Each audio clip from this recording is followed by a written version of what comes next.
Our next inductee and a legend in Wisconsin boxing is Richard Bartman. Dick was a 1956 national champ. We salute Dick and his family. Congratulations to the entire Bartman family on this induction, an honor well deserved.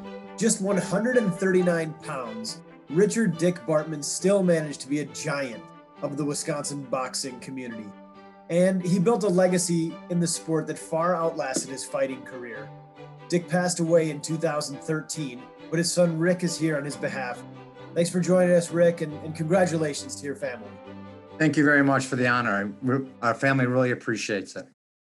So let's go back in time to the beginning, and hopefully you can help us put some pieces together here and paint the picture of your dad. So he grew up in a really tough neighborhood in Milwaukee. Did he ever talk about his upbringing? What did you learn from that of really a hard scrabble beginning for him? Well, they were poor, and that's what really defined him. I mean, he was always worried about money. He told us about his ketchup sandwiches they had, mayonnaise sandwiches they had. They didn't have a lot of money. They basically, there were 6 kids in the family, and my dad was the second oldest. And you grew up he was born in 36, and you grew through World War II. My grandfather was in World War II. Came back, and he worked for the Milwaukee County as a painter all his life. And back then they weren't making a lot of money. What age did he get into boxing? At age 12. Back then they fought in the playgrounds, and kids would come out after school and fight. And he took, baby Joe Gans took a liking to him. Do you know what drew him to the University of Wisconsin? As I understand it, he had somewhat of a VIP host that showed him around.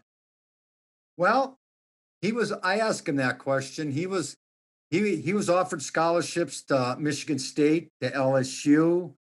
And I said, "Why'd you pick Wisconsin?" He says, "I never left Milwaukee." And I was afraid. I wanted to be close to home. And well, he became his roommate. Frank Clarko did a little boxing, and he was a very, very intelligent man. He became an attorney, and he was his roommate. And they went to Wisconsin. And where does Alan Ameche come into the picture? Well, as my dad was getting recruited, and they brought in famous guys to recruit him, and that he was one of them.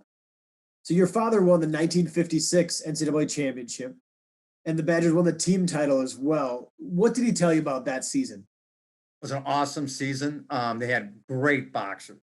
They had 6, I believe it was 5 or 6 national champions on that team. And they're all freshmen, sophomores. So they were close. And he became lifelong friends with Orville Pitts, who won the national champions, Vinnie Ferguson.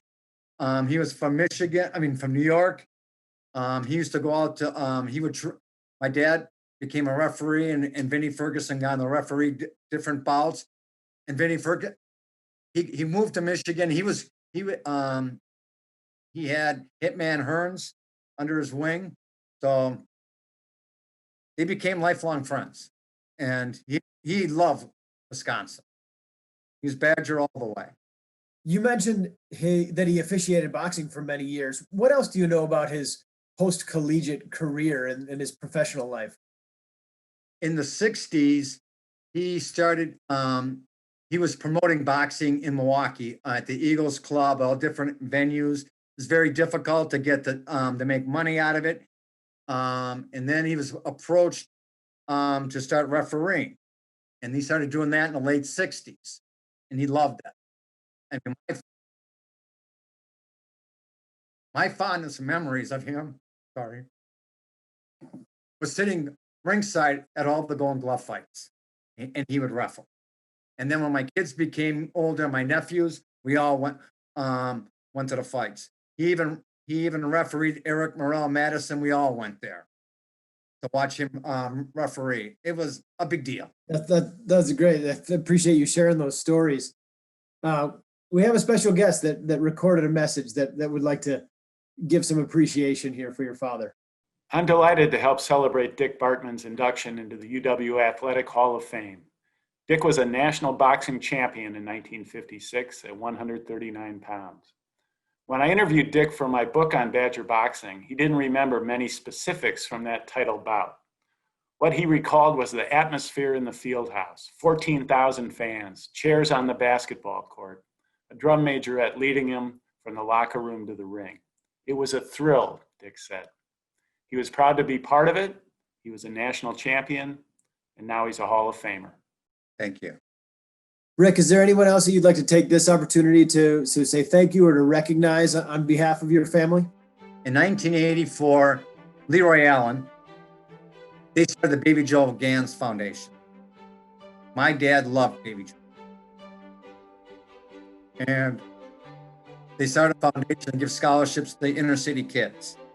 My dad was really involved in that. He was very proud of that. And John Walsh, his coach at in Madison. I mean, those two are probably the most influential people in his boxing life. Well, thank you for helping us relive his memory and officially induct him into UW Athletics Hall of Fame. Congratulations to your entire family.